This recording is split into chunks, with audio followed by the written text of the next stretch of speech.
बच्चों हम पढ़ रहे थे कक्षा 11 में भौतिक भूगोल के मूल सिद्धांत, जिसका प्रथम अध्याय भूगोल एक विषय के रूप में ज्योग्राफी एज ए सब्जेक्ट या geography as a form of subject, यानी भूगोल को क्या पढ़ा हमने, अब एक विषय के रूप में पढ़ा, जिसको हमने पिछली कक्षाओं में क्या पढ़ा था, सामाजिक विज्ञान के एक भाग के रूप में पढ़ते थे।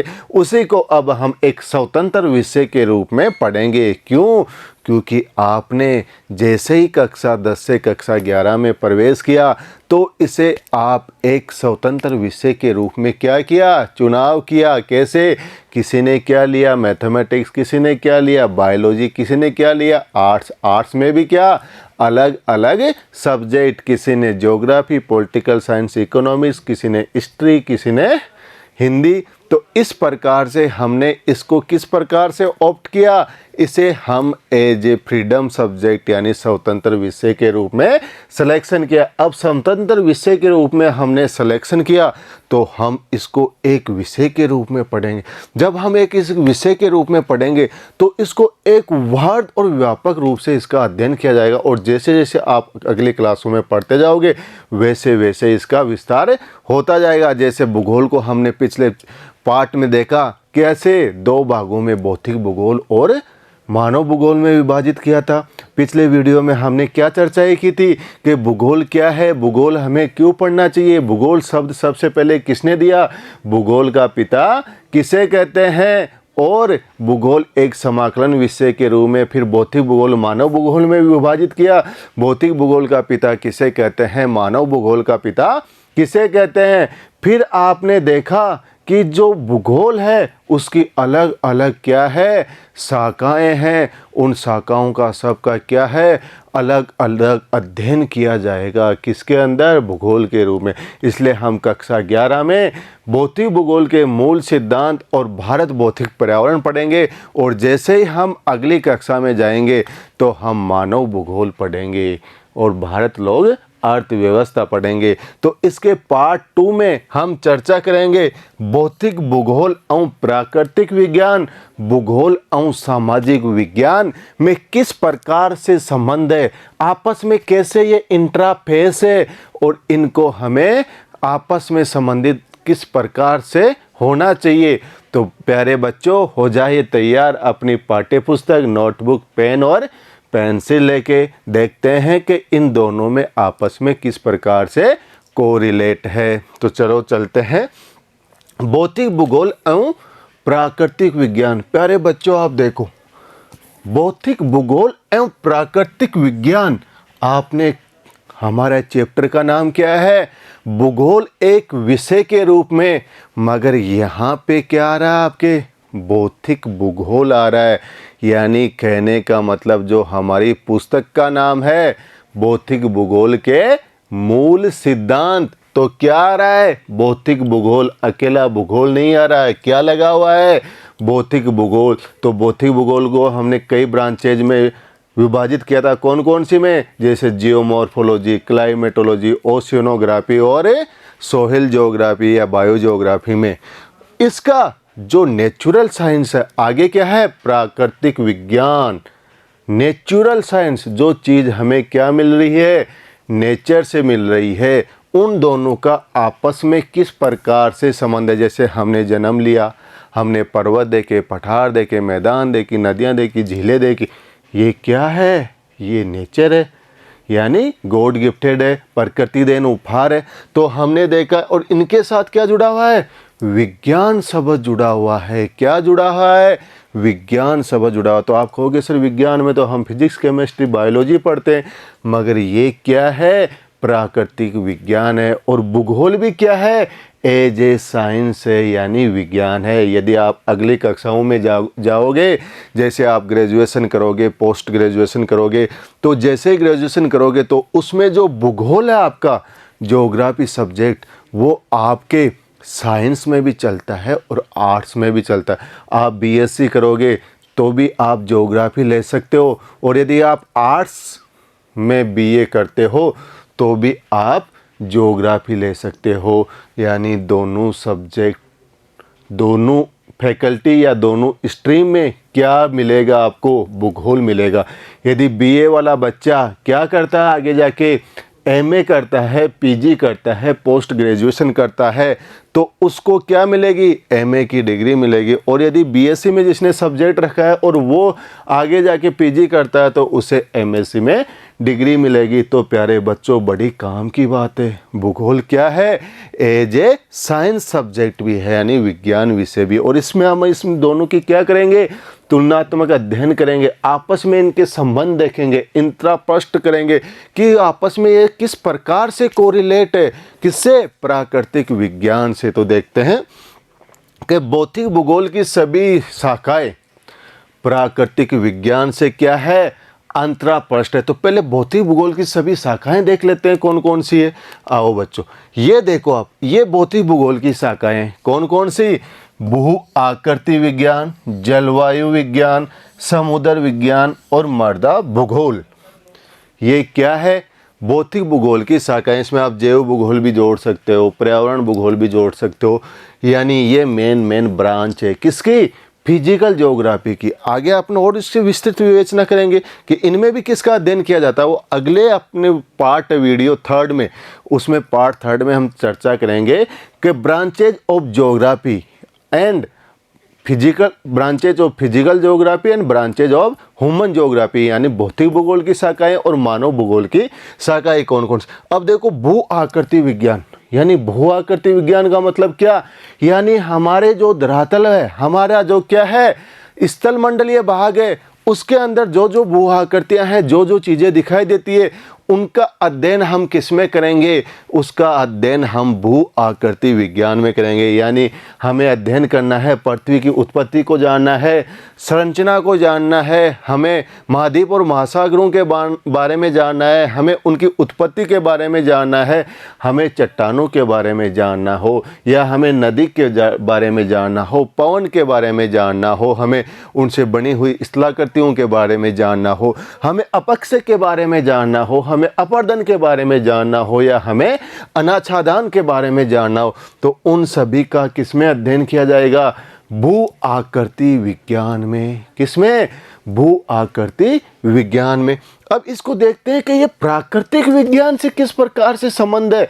हमारा जो टाइटल है वो क्या है?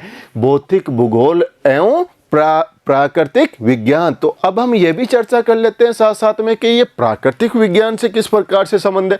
तो इसमें ये देखो, भू अगर्भिक विज्ञान, जियोलॉजी, क्या? भू आकृति विज्ञान, या जिसे बोलते हैं हमें जियोलॉजी, और इसको बोलते हैं हम जियोमॉर्फोलॉजी। आप चाहो तो इनको प्यारे बच्चों नोट कर लो। ये डायग्राम आपको पाठ्य पुस्तक में नहीं मिलेगा। आपकी सुविधा के लिए और आपको अच्छी तरह से समझाने के लिए हमने एक छोटा सा क्या किया है? प्रयास किया है, जिससे आपके जो ये इमेज है वो आपके मस्तिष्क में सेट हो जाए और आपको जो चीज़ों की समस्या आ रही है उनका समाधान स्वतः हो जाए। इसके लिए हमने क्या किया? इस डायग्राम की रचना की। अब देखो, ये जियोमॉर्फोलॉजी, जियोलॉजी, जियोलॉजी का मतलब है भूगर्भ विज्ञान।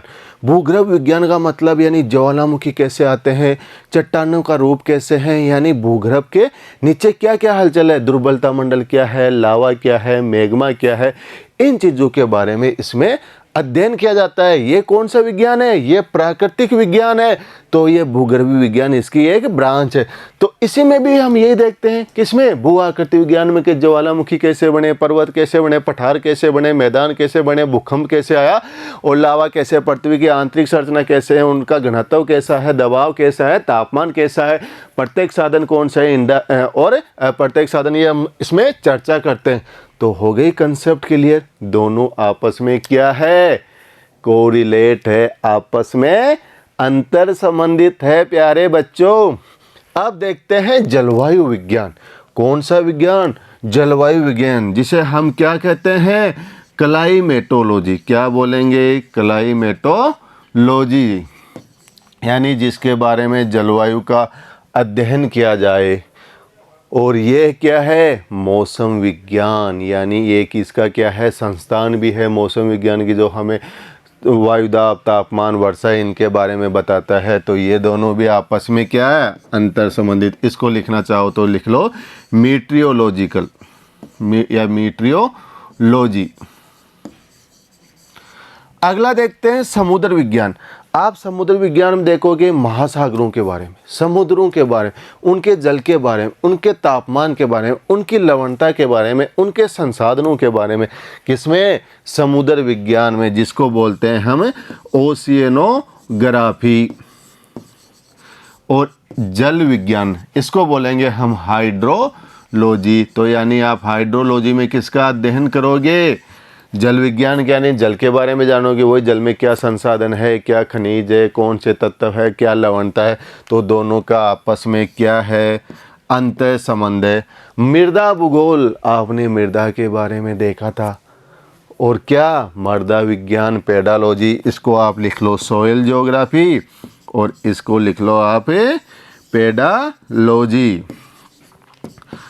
तो यानी प्यारे बच्चों, आपको इस डायग्राम से स्पष्ट हो गया होगा कि जो प्राकृतिक विज्ञान की ब्रांचेज है और जो हमारे फिजिकल ज्योग्राफी की ब्रांचेज है, उन दोनों में समान समान अध्ययन किया जाता है और दोनों आपस में क्या है, अंतर संबंधित है। जिस प्रकार से हमारा एक शरीर है, इस शरीर के अंदर हमारे क्या है, अलग अलग अंग है। कहीं पे हाथ है, कहीं पे कान है, कहीं पे क्या है, पैर है। और ये सब आपस में जुड़े हुए हैं, क्योंकि पूरे शरीर की रचना किससे हुई है? इसी से।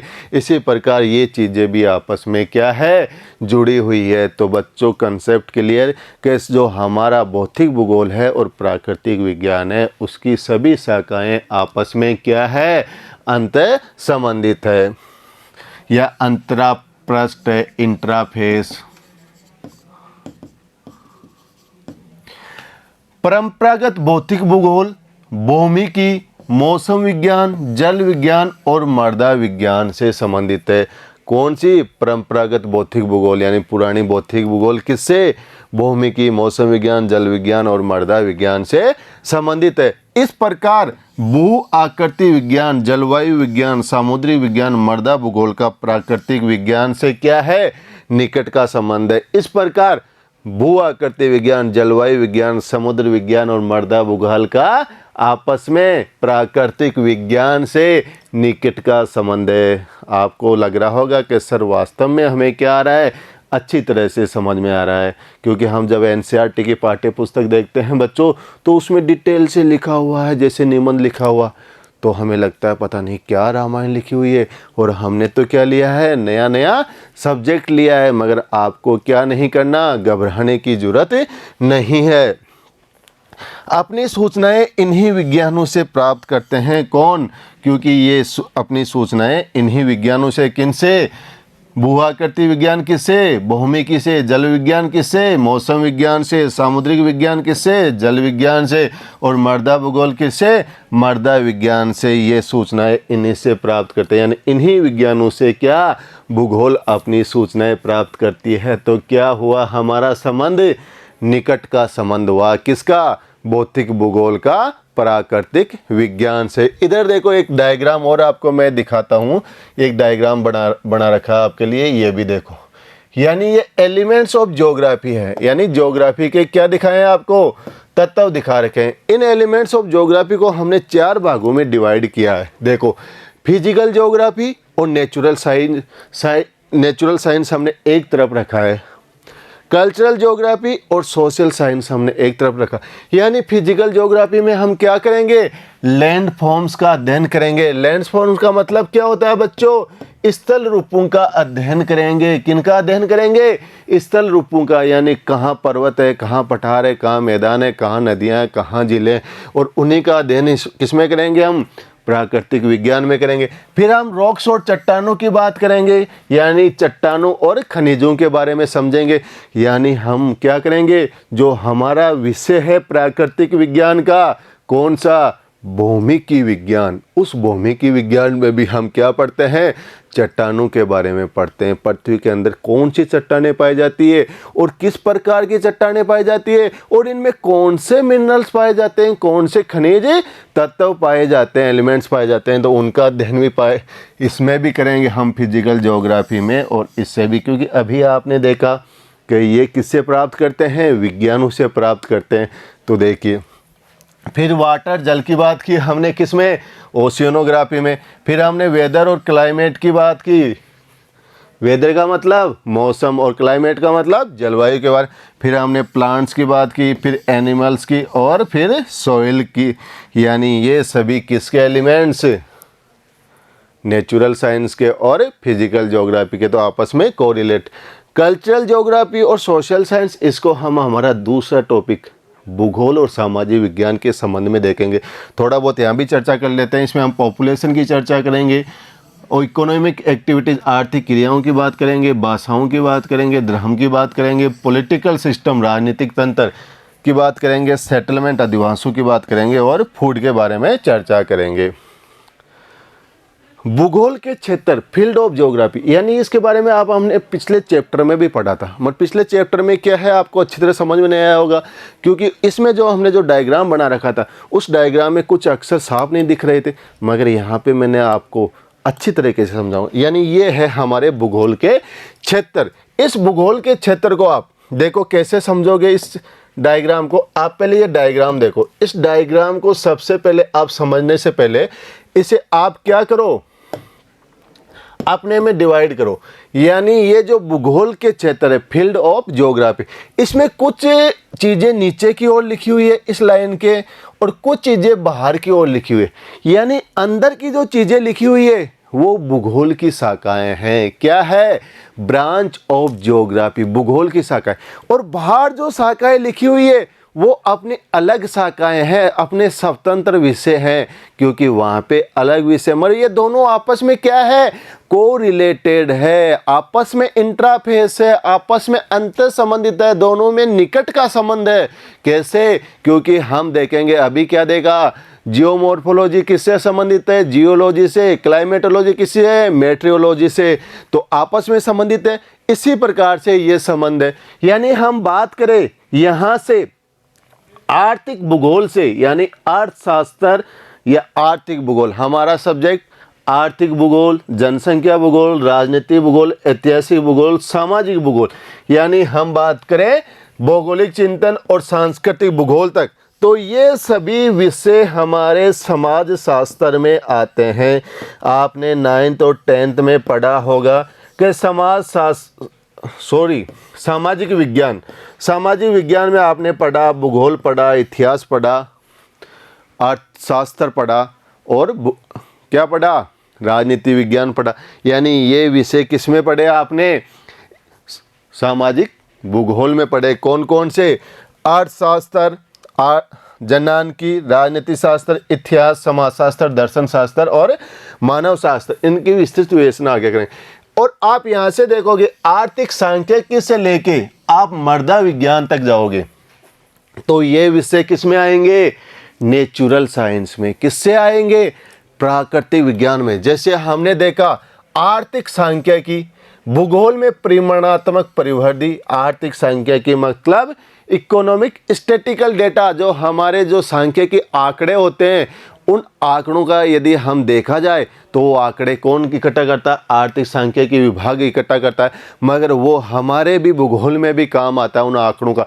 फसलों का उत्पादन ले लो, खनिजों के बारे में ले लो या वनों के बारे में ले लो, सभी के डाटे हमें उपलब्ध कराते हैं। दूसरा देखते हैं गणित और खगोल की। अब क्या होगा सर, गणित कैसे प्राकृतिक विज्ञान हो गया, गणित भी क्या है, प्योर नेचुरल साइंस है। कैसे, मैं कहूँ 2 और 2 कितने होते हैं, 4 होते हैं, तो इसमें कोई तरक की जरूरत है, नहीं है तरक की जरूरत। इस प्रकार से ये भी क्या है, प्राकृतिक विज्ञान है। और हमारे भी क्या चलती है, गणित और खगोल की भूगोल। आपने देखा एस्ट्रोनॉमी के ज्योग्राफी, खगोलीय भूगोल, सोलर सिस्टम, सौरमंडल में आप पढ़ते हो कि बुध, शुक्र, पृथ्वी, मंगल, बृहस्पति, शनि, अरुण और वरुण। बुध का घनत्व इतना है, तापमान इतना है, इतनी दूरी पे ये परिक्रमा करता है, वो इससे इतनी दूरी पे है।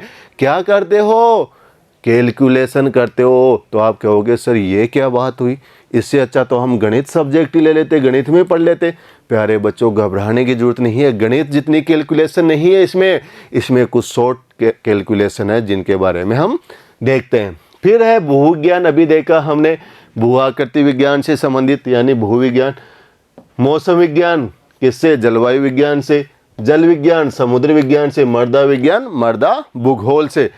आगे का है ये है बायोलॉजी, जैविक भूगोल, यानी कहें हम जैविक भूगोल यानी वनस्पति विज्ञान में पादप भूगोल, पर्यावरण भूगोल में हम पढ़ते हैं flora and fauna, plants animals पढ़ते हैं ना, पौधे पारिस्थितिकी तंत्र, फूड चेन, पोषण स्तर, इन सब की चर्चा पादप भूगोल के अंदर। वनस्पति विज्ञान अलग से सब्जेक्ट चलता है साइंस में, तो ये भी आपस में क्या है, कोरिलेटेड। फिर है प्राणी विज्ञान में प्राणी भूगोल, जंगल में जीव जंतु, शेर जानवर किस में, प्राणी भूगोल में जरूरी है। और ऐसे अलग से सब्जेक्ट प्राणी विज्ञान, परिस्थिति विज्ञान और मानव भूगोल। फिर है पर्यावरण भूगोल और पर्यावरण विज्ञान, ये आपस में कोरिलेटेड इस प्रकार से है।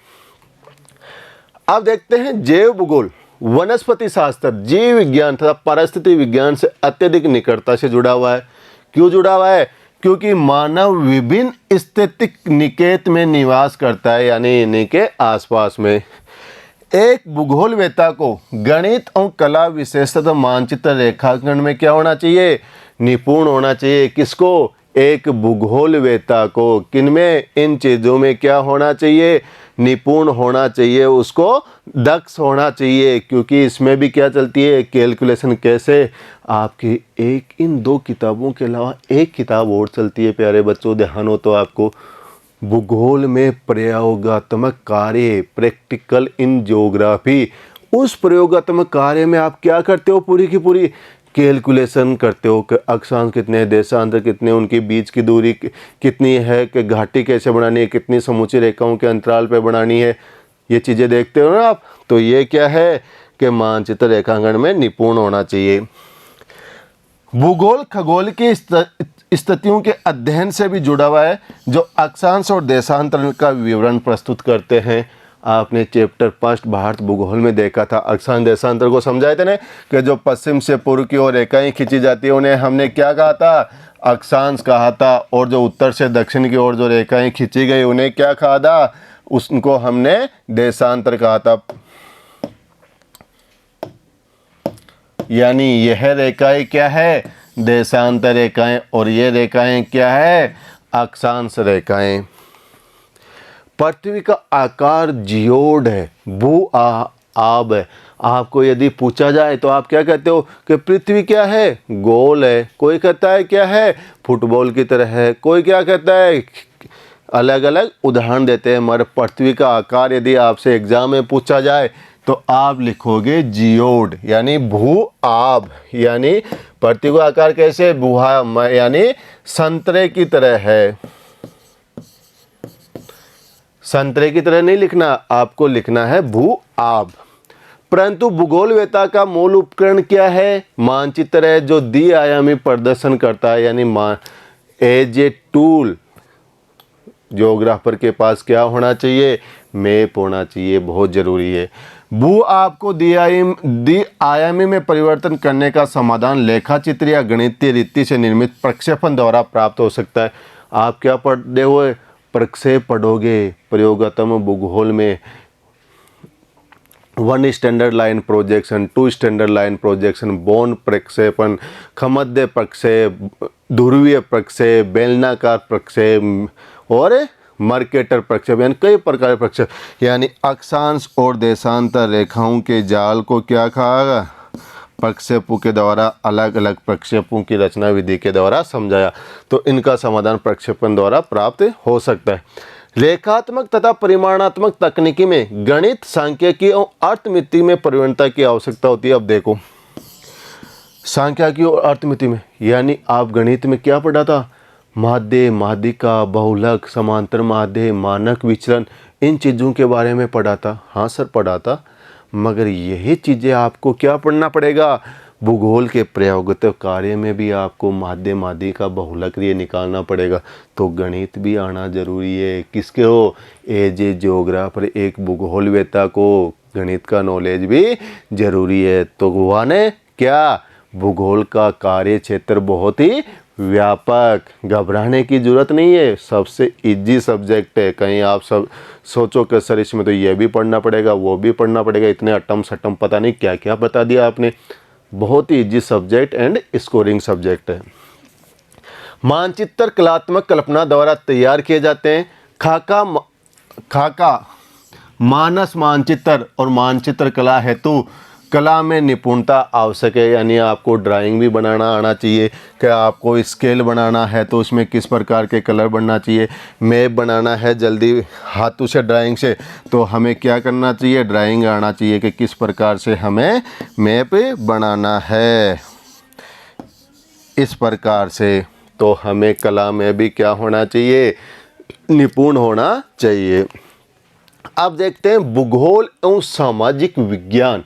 अभी तक हमने क्या देखा, भूगोल और प्राकृतिक विज्ञान। कौन सा भूगोल? भौतिक भूगोल। अब सिर्फ देखेंगे हम भूगोल और सामाजिक विज्ञान। तो प्यारे बच्चों, आपको ध्यान है कि हमने पिछली कक्षाओं में भूगोल को किसके भाग के रूप में पढ़ा था? सामाजिक विज्ञान के भाग के रूप में पढ़ा था। कि सामाजिक विज्ञान में हमने एक भाग में भूगोल का भी क्या किया था, अध्ययन किया था। तो आपको पता है कि भूगोल और सामाजिक विज्ञान में भी क्या है, निकटता का संबंध है।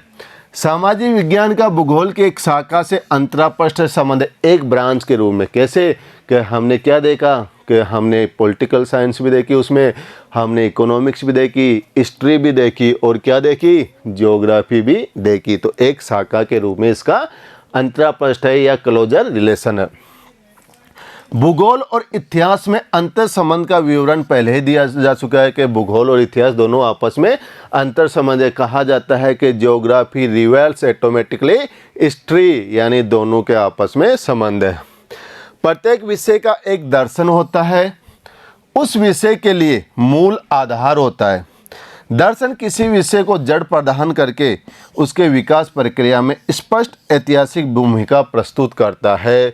यानी प्रत्येक विषय का क्या है, एक दर्शन है। कल आपने एक ब्रांच पढ़ी थी, इवोल्यूशन ऑफ जियोग्राफिकल थॉट, यानी भौगोलिक विचारधारा का इतिहास। उस भौगोलिक विचारधारा के इतिहास पुस्तक में आप अलग अलग विद्वानों के, जैसे कोल रिटर हो गया, हम्बोल्ट हो गया, कांट हो गया, हॉटसन हो गया, हेटनर हो गया, यानी अलग अलग भूगोलवेत्ताओं का क्या पढ़ोगे, दर्शन पढ़ोगे कि इस भूगोलवेत्ता ने क्या कहा, क्या बताया। तो ये दर्शन शास्त्र से भी क्या है, क्लोजर रिलेशन है, निकट का संबंध है। इस प्रकार भौगोलिक चिंतन का इतिहास, आ गए ना पुस्तक इवोल्यूशन ऑफ जियोग्राफिकल थॉट, यानी भौगोलिक चिंतन का इतिहास भूगोल की मात्र शाखा के रूप में सर्वत्र पाठ्यक्रम में सम्मिलित किया जाता है। जैसे आप अगली कक्षाओं में जाओगे तो इसकी एक पूरी पुस्तक मिलेगी आपको, और उस पुस्तक में आपको अलग अलग ज्योग्राफर्स की क्या मिलेगी, पूरी बातें मिलेगी कि कौन सी किताबें लिखी, कहाँ कहाँ यात्राएं की, भूगोल में उसने क्या योगदान दिया, भूगोल में उसने कौन कौन से आविष्कार किए।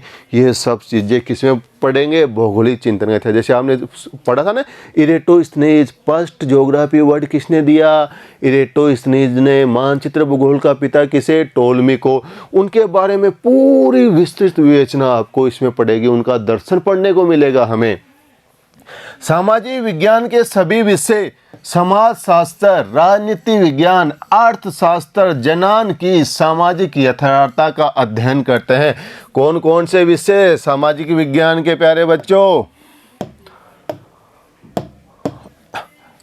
पॉलिटिकल साइंस, राजनीति विज्ञान, समाज शास्त्र, एंथ्रोपोलॉजी, साइकोलॉजी, इकोनॉमिक्स, ज्योग्राफी और हिस्ट्री। ये किसके पार्ट है, ये सामाजिक विज्ञान के पार्ट है। कौन कौन से, history, geography, economics, psychology, anthropology, sociology और पॉलिटिकल साइंस, ये सामाजिक विज्ञान के सभी विषय हैं और ये रियलिटी का अध्ययन करते हैं। रियलिटी का कैसे कि आप पढ़ोगे किसमें, राजनीति विज्ञान में कितने राज्य हैं, कितने केंद्र शासित प्रदेश हैं, उन राज्यों में किस प्रकार की सरकारें, किस प्रकार का शासन है, संविधान कैसा है, वहाँ पे लोकतांत्रिक व्यवस्था कैसे हैं। तो ये क्या है, रियलिटी है, यथार्थ है। इतिहास में आप देखोगे कि कौन सा युद्ध कहाँ लड़ा गया, कब लड़ा गया, क्यों लड़ा गया, क्या कारण रहे, तो क्या है वो रियलिटी, यथार्थता।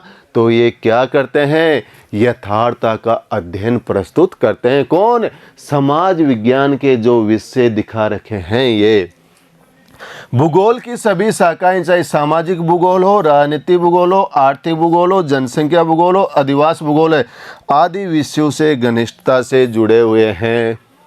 ये अभी आपको क्या बताया मैंने, डायग्राम दिखाया था। अब ये दोबारा आपको डायग्राम इसलिए दिखाया क्योंकि आप यहाँ अर्थशास्त्र से लेके और यहाँ मानव शास्त्र तक यह विषय किससे संबंधित है, ये सामाजिक भूगोल से या सामाजिक विज्ञान से संबंधित है, जो आपने पिछले डायग्राम में भी यहाँ अंग्रेजी में देखा और यहाँ आप हिंदी में देखोगे। आर्थिक भूगोल, जनसंख्या भूगोल, राजनीतिक भूगोल, ऐतिहासिक भूगोल, सामाजिक भूगोल, भौगोलिक चिंतन और सांस्कृतिक भूगोल, ये सब के सब आपस में को रिलेटेड है। इनकी हम एक एक की करके व्याख्या करते हैं, उनको अब मैं सविस्तार से समझाता हूँ।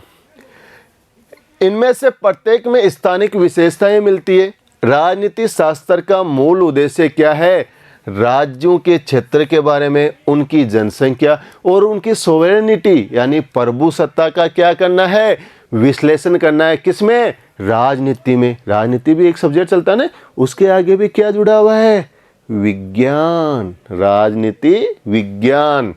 तो ये क्या करता है इनके बारे में। जबकि राजनीतिक भूगोल क्या है, एक क्षेत्रीय इकाई के रूप में राज्य तथा उसकी जनसंख्या के राजनीतिक व्यवहार का क्या करता है, अध्ययन करता है। राजनीतिक भूगोल में पढ़ोगे आप। अर्थशास्त्र, अर्थशास्त्र हमें क्या बताता है, अर्थशास्त्र में आप क्या पढ़ते हो कि मांग कितनी है, लोच कितनी है, कीमत कितनी है, उत्पादन कितना है, डिमांड कितना है, मार्केट में वैल्यू क्या है, सब कुछ किस में पढ़ते हो, अर्थशास्त्र में। उसका उत्पादन क्या है, वितरण क्या, विवरण क्या है, विनिमय क्या है और उपभोग का विवेचन करते हैं। इसी प्रकार आप आर्थिक भूगोल में यानी आप क्या पढ़ोगे, वेबर की थ्योरी, स्मिथ की थ्योरी, लॉज की थ्योरी, उनका संसाधनों का वितरण किस प्रकार है, संसाधन कहाँ कहाँ पाए जाते हैं, सब कुछ किसमें, आर्थिक भूगोल में सब चीज़ें आपको मिलेगी। तो ये भी अर्थशास्त्र और आर्थिक भूगोल भी आपस में कोरिलेटेड। इन विशेषताओं से प्रत्येक का स्थानिक पक्ष होता है, अतः वहाँ आर्थिक भूगोल की भूमिका आती है, जो उत्पादन, विनिमय, वितरण और उपभोग के स्थानिक पक्ष का अध्ययन करते हैं।